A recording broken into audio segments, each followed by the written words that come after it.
विभिन्न क्षेत्रों के लिए अलग अलग न्यूनतम मजदूरी निर्धारित करती है। तो हर एक सेक्टर के लिए आपकी न्यूनतम मजदूरी जो है वो अलग अलग निर्धारित करी गई है। लेकिन डेली लाइफ में देखो तो बहुत सारे लोगों को इसके बारे में पता नहीं होता है, तो उनको वो जो न्यूनतम मजदूरी उनके लिए निर्धारित है उतना भी पैसा नहीं मिल पाता है। ठीक है, आगे आ जाते हैं।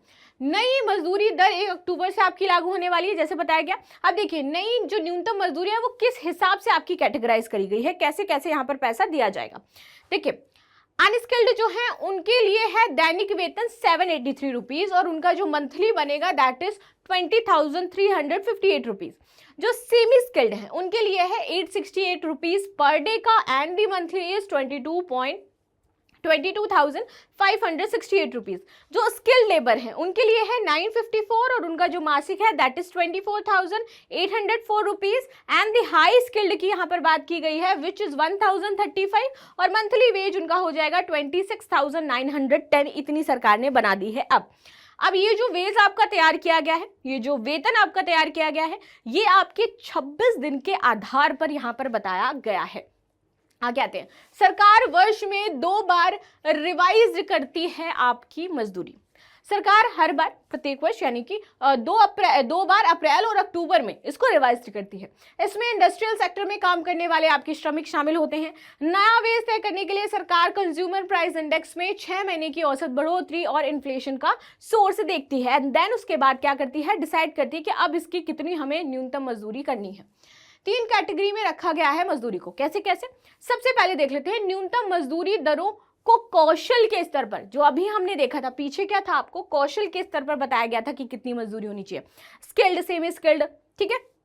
आपके उसके बाद आ जाते हैं अनस्किल्ड एंड हाई स्किल्ड। तो ये क्या है, कौशल है आपका कि आप उस वर्क में कितने ज्यादा स्किल्ड हैं। कोई होता है ना अपने वर्क का मास्टर होता है कि अगर मान लीजिए कि कोई किसी मशीन पे वर्क कर रहा है तो उसको पूरी तरीके से उसके बारे में पता है, तो वो अपने काम का क्या है, मास्टर है। और कोई जब नया नया आता है तो उसको सीख रहा होता है, तो हम उसको कहते हैं कि ये सेमी स्किल्ड है। धीरे धीरे जब काम करेगा टाइम के साथ तो वो पूरी तरीके से स्किल हो जाएगा। तो ये वही सारी चीजें हैं। आगे आ जाते हैं। अब न्यूनतम मजदूरी दर किससे निर्धारित हो रही है, कौशल के तौर पर। कौशल में क्या है आपका, अकुशल, अर्धकुशल, कुशल और अत्यधिक कुशल। आगे आ जाते हैं। दूसरा आपका निर्धारित होता है भौगोलिक क्षेत्र के अकॉर्डिंग, यानी कि कहाँ पर आप काम कर रहे हैं। ठीक है, मान लीजिए अभी मैं ही हूं, मैं अपने होम टाउन जो मेरा कस्बा है वहां पढ़ा रही होती, ठीक है, तो वहां पर मुझे उस कस्बे के अकॉर्डिंग जो पेमेंट है वो मिल रहा होता। अभी लोग क्या कहते हैं कि हम गांव से निकल करके शहरों में कमाने जा रहे हैं। क्यों? क्योंकि शहरों में क्या है, ज्यादा पैसा दिया जाता है, ठीक, लेकिन आपसे काम भी करवाया जाता है। सेम वैसा ही है, भौगोलिक स्थिति के आधार पर यहाँ पर ए, बी, सी के आधार पर इसको वर्गीकृत किया जाता है। संशोधन के बाद अकुशल काम के लिए एक कैटेगरी में शामिल है। कंस्ट्रक्शन, झाड़ू लगाने वाले, सप्लाई करने वाले, लोडिंग अनलोडिंग, ये इसका जो काम करते हैं वो आपके एक कैटेगरी में आते हैं। आगे आ जाते हैं। सरकार मजदूरी दर कैसे बढ़ाती है। मजदूरी पर फैसला लेने के लिए सरकार महंगाई को सोर्स बनाती है। वो देखती है कि इस टाइम क्या इन्फ्लेशन जो रेट है वो चल रहा है इंडिया में।